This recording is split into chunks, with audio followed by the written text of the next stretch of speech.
Hey guys, welcome to the CO visit.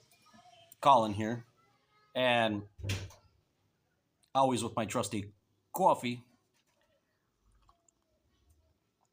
It's my shout out to my East Coasters.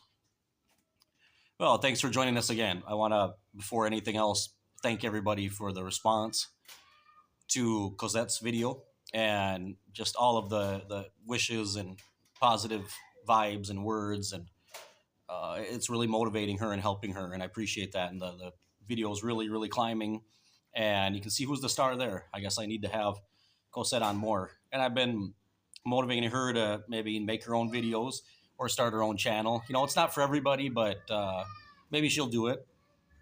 I hope so. It's really important for all of us, regardless of who you are. Nobody is insignificant. Nobody's story is too small to tell. And the more stories we get out there, the more people see that something's up here. And, 40 million Frenchmen can't be wrong. So that's a little Bertrand Russell quote. It helps us. You got to get your story out there. It helps other people. It might change somebody's life. You don't know how your story might resonate with somebody out there and help them to take a step and make a decision. So, if you don't feel up to making a channel, or if you're not interested in that or anything, but at least try going on somebody else's channel. Try doing an interview. Get your story out there, even if it's one time, and then it's out there and people can watch it. It's really important, guys. It's really important because this is real stuff. It's real life stuff, and it's affecting people, and it affects lives. Sometimes it destroys lives. So we have, I feel, the obligation to speak out with our experiences, because we used to be in that organization. We practice these things. Now that we're out, we're tasked with speaking to others and warning them. That's why we do it. So I appreciate all you guys being here. I appreciate everybody on this channel more than you know. It's like a family. It's like my family. I see a lot of the people, the regulars that come in and comment, and every single time, and I feel like I know you guys like personally, even though we haven't met. But I really appreciate everybody. So just want to put that out there. So today on the CO's visit, I'm going to tell you guys about my story, at least part one anyway. I think this will be a couple of videos. I'm going to start with my early childhood and growing up. So I was born in Grand Rapids, Minnesota, northern central Minnesota, in 1981, December 10th. I have a birthday coming up. Next month, I'm going to be 43. How time flies. How time flies. Never thought I would see myself getting to this age. We thought the end was coming a long time ago. Back in the 80s and 90s, everybody was kind of, resurging back, bouncing back from the rebound from the whole 1975 debacle. So a lot of us that were growing up, and this is what the organization counts on. They know that with each generation that comes around, you just got to wait 15, 20 years or so. The next generation won't know anything about, for example, 1975. Yeah, we read about it and everything else, but you're emotionally disconnected from it because you weren't there. I wasn't there. I wasn't alive at that time, so I didn't see what happened and what went on. Now, at my age, I can understand it now, definitely, the disappointment and a lot of the clash that happened that caused a lot of brothers to leave the organization, and rightly so, because a lot of them gave up their livelihood because at that time, Watchtower came out blatantly and said this was the end. They don't do that anymore. So, yeah, I was born December 10th, 1981, and at night, the dead of winter in Minnesota, northern Minnesota, very cold. And I think the place we were born in shapes us, the culture and everything else. And I was born into a family where my parents were converts. They converted to the witnesses, so I was born in, the same as my other two brothers. I have two brothers. I'm the youngest, and then I have two older brothers. They are still active witnesses. And since I left the organization, well, even since I came back to Honduras, we did have a short stint in my first marriage where we left Honduras. We went back to the States because my first wife was very sick. I'll get into that later, a little bit farther ahead.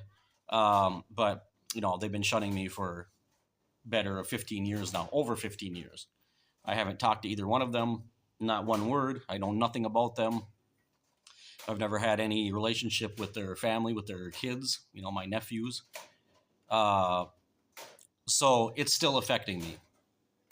It's an ongoing thing. That's why, I can't just walk away from it, because it's still happening to me. And then the situation that happened with my daughter, that was still very fresh. And that made me come back, guys. That's why I came back. And I feel like right now the channel has new momentum. I really feel like this reboot has been different this time. I don't know why, but it just feels different. There's an energy here that's pushing me on. And I'm glad you're along for the journey. Well, when I grew up at that time, I grew up in the thick of, really the heyday of the organization. I think, really, well, I shouldn't say that. I think the heyday started probably the 50s was the golden era. And then 50s, 60s, 70s, 80s, 90s was the generation of the organization that I grew up in, and all the people that I grew up around was from that time period. And it was really, I think, the golden age of the organization. And it was when everything was real tough and real serious. I grew up with going out in service, time requirements, the book study arrangement. Most people nowadays, unless you were a witness or you were old enough to remember, back in the early, well, I think it was late 90s, early 2000s when they got rid of the book study arrangement, which should have been a red flag to a lot of us. The whole reason the book study arrangement existed was because of the urgency that the end was going to come. Because of that was also tied into the whole 1914 thing and the generation of 1914. So I grew up with that. I grew up with that anxiety and that expectation.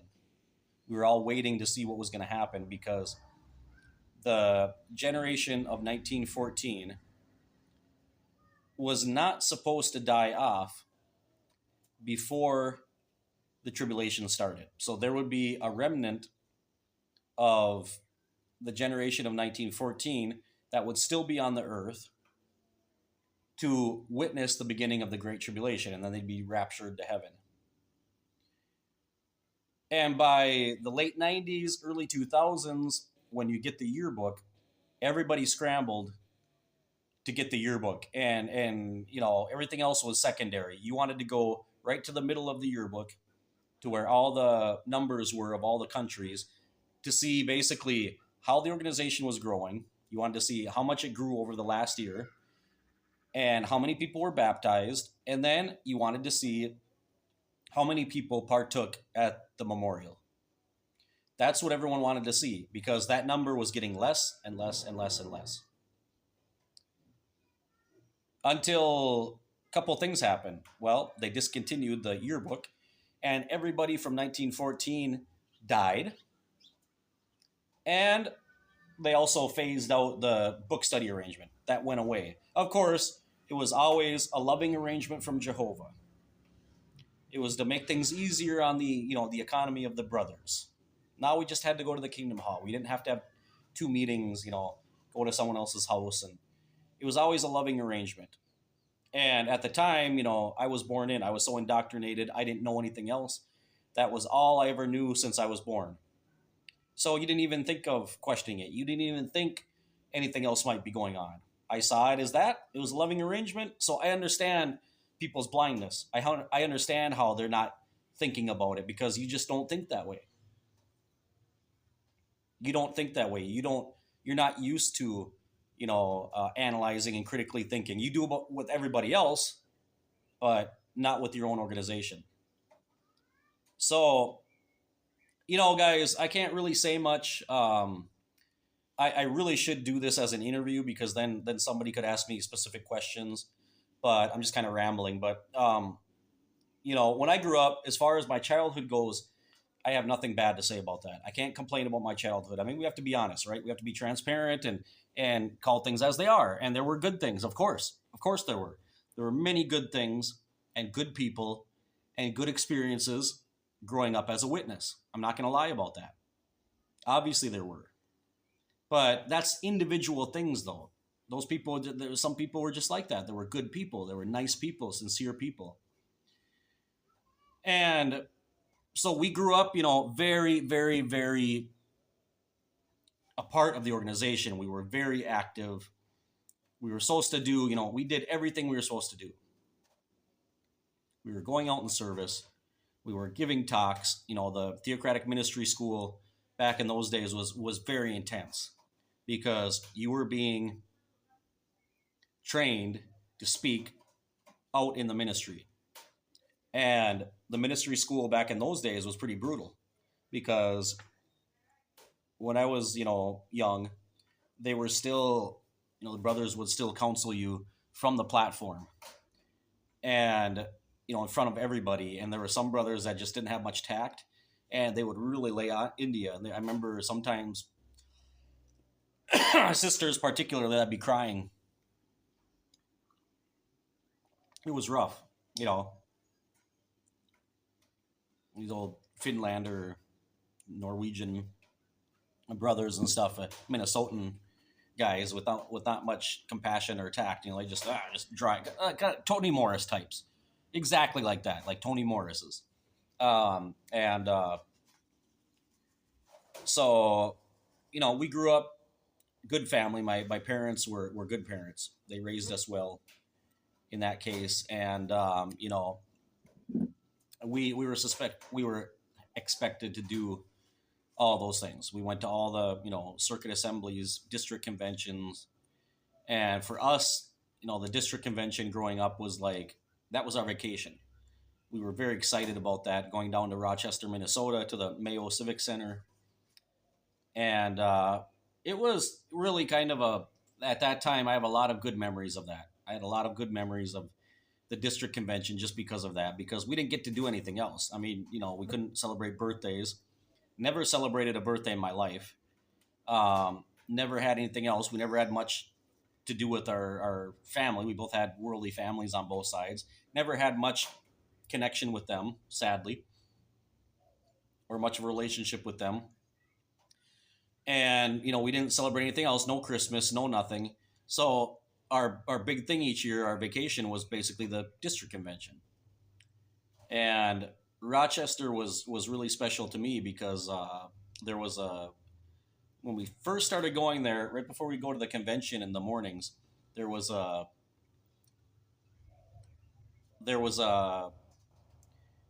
cafe we would go to. It was called Max Cafe, and it was in this little plaza, this little square, and there was a fountain in the middle that was like this wrought iron fountain that were like doves all connected together, and we'd go there. It was like a Greek restaurant, and we'd go there and have breakfast.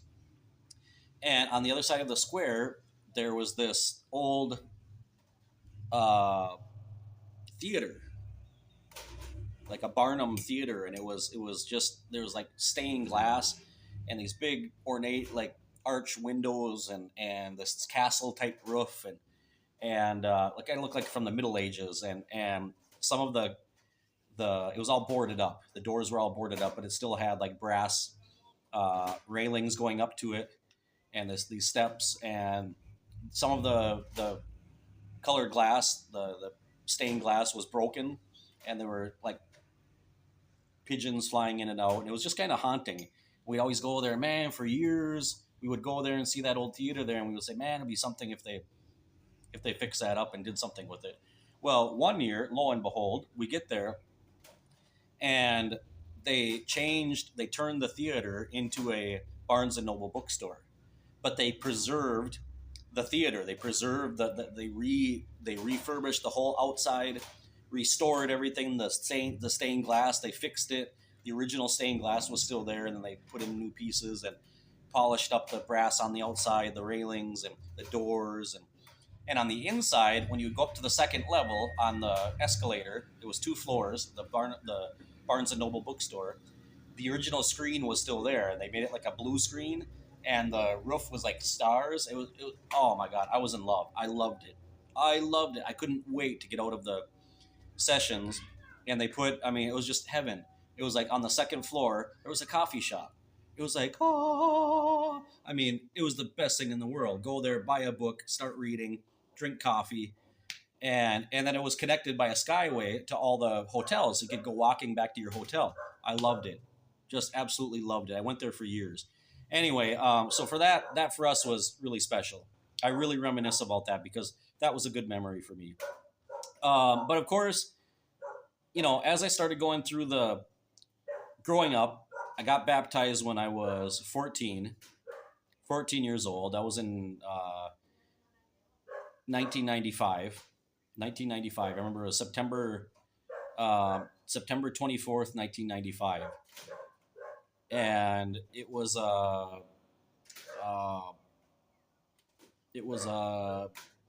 circuit assembly. It was a circuit assembly. And got baptized, and of course I was just flying high, and I'm a brother now and all this stuff. Well, by the time you get to that age, I was really starting to get into as well music. I was playing guitar. We were really starting to get into that with some other people in some other congregations, and a cousin of mine. We started playing together, and I was just drawn to my whole family on my mother's side. All of them are musicians. They were all musicians. All my uncles played guitar, sang. They were very artistic. They could draw. They, very, very smart people.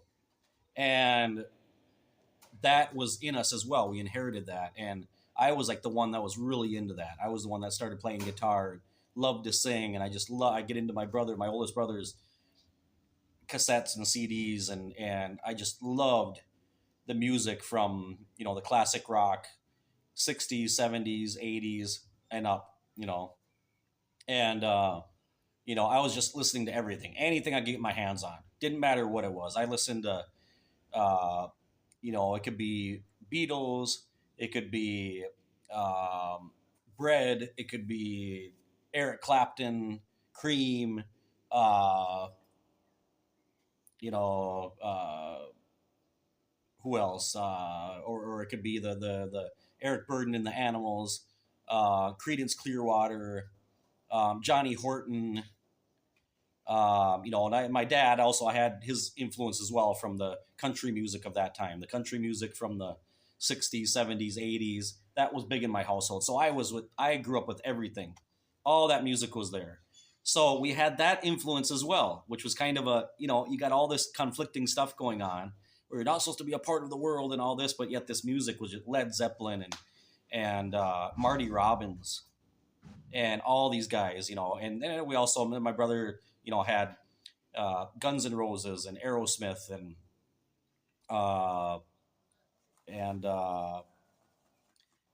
just all this different type of music and AC/DC and Cinderella and the Cars and Depeche Mode and Bon Jovi, and I could go on and on. We'll be here all day talking about music, but I got into all that and I wanted to play guitar. I loved, just playing guitar, singing, writing music. And so we kind of, we were dabbling with making bands in the congregations. But of course, from there, I was just one big walking conflict, because at one side of me, I was trying to be like, I had it in me too, to be that like responsible person, serious, go to the meetings and preach and, do all that kind of stuff, be a theocratic man and all that kind of stuff. But at the same time, I wanted to be a rock and roll star. I wanted to play music. I love being up on stage. I love the attention, and the applause and the rush that it gave you. And because we played some programs and some, we went to some festivals and stuff like that around Minnesota, in northern Minnesota, and played some places. And it just, being up on stage, playing live, I loved it. I was enamored by it. But of course, that just didn't jive with being a witness. And so it was constantly like you were always on the edge. You were always on the fringe of everything.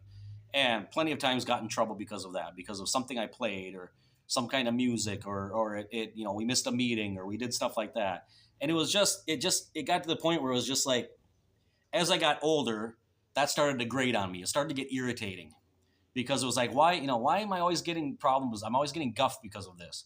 Why can't they just leave me alone? Why can't I do this? Why can't I play music? Why can't I, do this and that? And then when I got around like 16, 17 years old, um, I was fascinated always, and I still am fascinated by Celtic music, Scottish music. I love everything to do with that country, Ireland, Scotland, the moors, the highlands, the castles, the tartans, the kilts, and all that kind of stuff, and just the misty mountains and the music. I love it. It's just there's something about it that just takes your soul. And oh man, I think I was probably, I don't know if multiple lives exist, but I was probably existed in some other time period, or maybe I was born in the wrong time period, or I don't know. But that music just touched me in some other way, and it still does. I just love it. I love it. And I always said any other place other than like where I'm living now, because that's just my experiences. My life took me here. If I could live anywhere else, it would be Scotland, like the Highlands, probably like on the Isle of Skye. Just absolutely beautiful. I just love to be somewhere and be in a little cottage out there on the Isle of Skye somewhere, the Highlands of Scotland, and just be away from everybody else, just be alone, and go into you know, a little village once in a while for my groceries and hit the pub once in a while. And oh my god, I love it. I love it. And I went over there. I went over to England and Scotland as well. Bought bagpipes. Went over to Scotland. I bought a kilt. I bought the whole dress outfit. And for a long time, that was an income for me because I taught myself to play the bagpipes. I played at funerals. I played weddings, and it was a pretty good side gig. I had a good side hustle going on with the pipes because they would, they paid me pretty good to be at a wedding for a couple hours or a few hours and play and stuff. So for a kid in high school, that was a pretty good thing. Well, I've told a lot of the stories here. You know about the mucklucks, and you know about my run-ins with the mustache. I wanted to have facial hair, but it was like you're always pushing the envelope. And when I started reaching out to become a ministerial servant, of course, they would just nitpick every single little thing. So I think I'll stop this video here. I'll start talking about a little bit more how I came to Honduras, because you know what, guys? Before that, there's not a whole lot to tell. I mean, other than, the run-ins I had with the elders quite often because of my music, because of things like that. Really not much happened while I was living in Minnesota. When I really started to have doubts and wake up seriously is when I moved to Honduras. So I'll save that for the next video, guys. All right? Thanks for watching until now. Stay tuned in the next CO visit.